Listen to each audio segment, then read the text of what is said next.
northeast of our anchorage, which is right next to Pulau Sepangga, is this tiny little uninhabited island with a sweet, sweet beach. Pulau Besar, something or other, I can't remember, we'll put it up on screen. It's something Besar. Udar Besar. Okay, it's tiny, I don't know why it's Besar. Anyway, we've been meaning to come and have a look at the beach, and we finally got here, and of course it is absolutely covered in plastic bottles mainly, which doesn't surprise us because all day long we watched the crap from Pulau Gaya floating past our boat on its way north, and obviously part of the way it gets stuck here. So I mean, there are mountains and mountains. What we might do is try and come back and have a bonfire and clear it all. Don't know what else to say really. It's just every time, everywhere.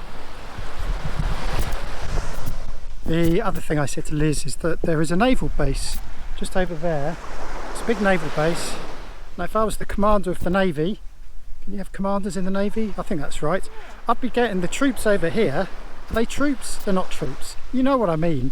But part of their daily routine should be coming on beaches like this and cleaning it up, because no one else is going to do it. Liz suggested that perhaps we come back and we tidy up, but to be honest, you've seen the footage. There is so much stuff here. The only option is to burn it, which presents a contentious argument here. Do you burn the plastic or not? Well, we all know that you shouldn't. The problem is that even if this plastic were to be tidied up, it would get taken to the town centre and it would be burnt on land. And that's something that we sadly learned on our travels around Malaysia, is that they don't have the kind of facilities to sort through the rubbish, at least not on a big scale anyway. There may be private operations here and there, but on the whole there is nowhere to recycle the rubbish. So the only thing that can be done is to burn it. It's either burn it or let it get washed back up in the sea, where eventually it'll break down into microplastics. So but there is I guess because it's uninhabited and no one comes here, there is so much rubbish. It's not anything that Liz and I can manage. I've got a little collection of sea glass on the boat, which I've had since the Mediterranean, so 12 years longer, and I haven't seen any for years. And then all of a sudden on this island I've got loads of it, and I'm going to use it. I've probably now got enough to make either a little necklace or certainly a little bracelet with it. Just got to learn out how to drill a hole through the glass without cracking it. But yeah, look, there's so much of it. I haven't seen anything like this for ages. Glass necklace, bloody hippie. That'll be another project she never finishes.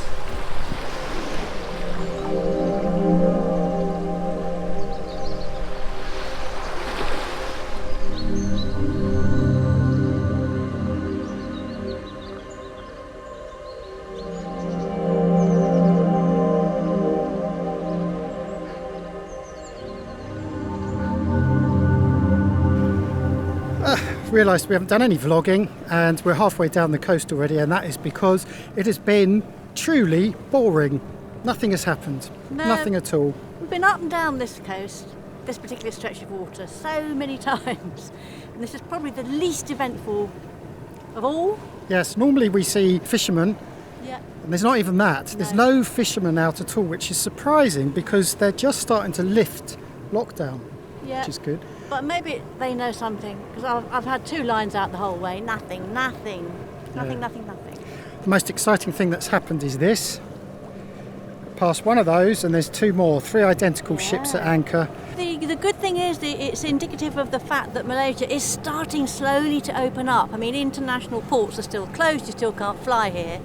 And it's difficult with inter-district travel and so forth, but there is some easing. And you can now go between the states, most states. So I'm wondering if this is part of what the new thing, with new people, new shipments coming. I don't know. Anyway, it's nice to see some big boats. Yeah, something to look at, isn't it? Yeah.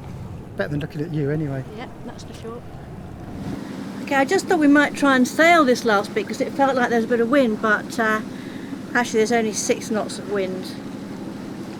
We haven't got very far to go, a bit pointless I think. Yeah, we're almost there. Yeah. 6 knots will hardly move, so just want to get there now.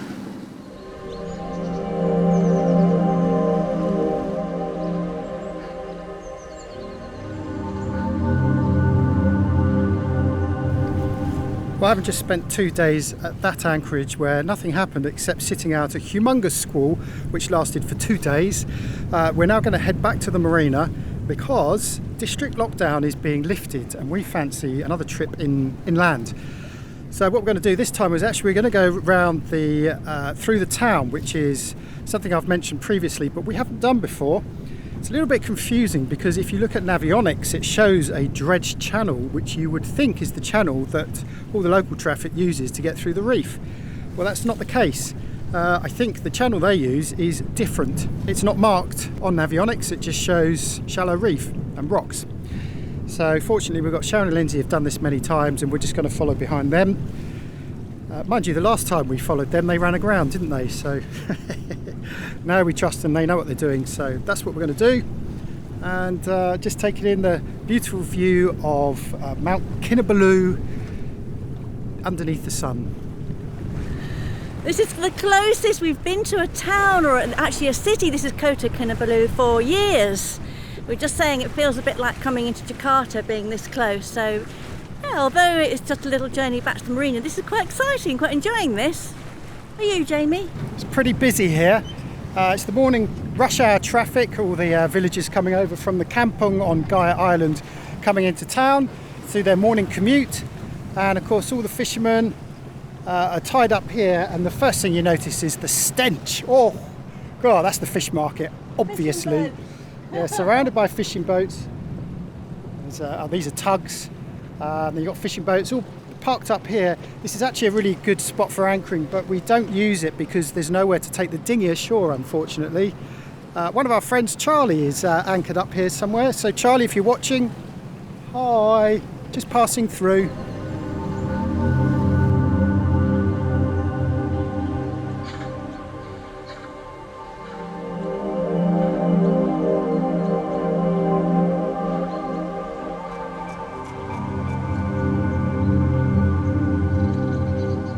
When we last came into the marina, we were literally alongside Songlines 3 and they were hailing us on the radio and we replied. I mean, we were 50 metres away from them and they couldn't hear us. So the first thing I did was just walk around the marina with the handheld and got Liz to do a radio check, and actually got Sharon and Lindsay on Songlines 3 to do a radio check as well. That all works, that's fine. So the next thing I'm looking to do is to get rid of the splitter. Now, splitters, they literally split opinion. Traditionally we never had a splitter, and by the way, a splitter is a magic box that takes one antenna on the top of the mast and splits it between the VHF and the AIS units. The criticism of this is that you can lose power and compromises both the VHF and the AIS, and this is what I suspect has happened.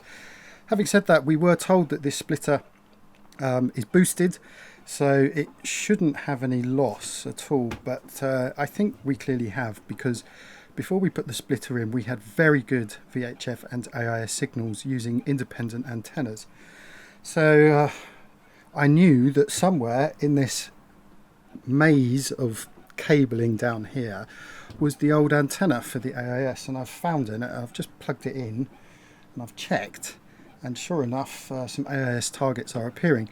Now admittedly they are just in the marina, but at least we know it works. So I think what I'm going to do is I'm going to go, when we next go out, I'm going to leave that cable plugged in there, and now I've got to find the cable from the splitter and plug that straight into the VHF. So anyway, that is what I'm doing right now, and we will find out when we next go out what we do. Sorry, I'm distracted by this bright garish pink image in front of me. Have a look at this.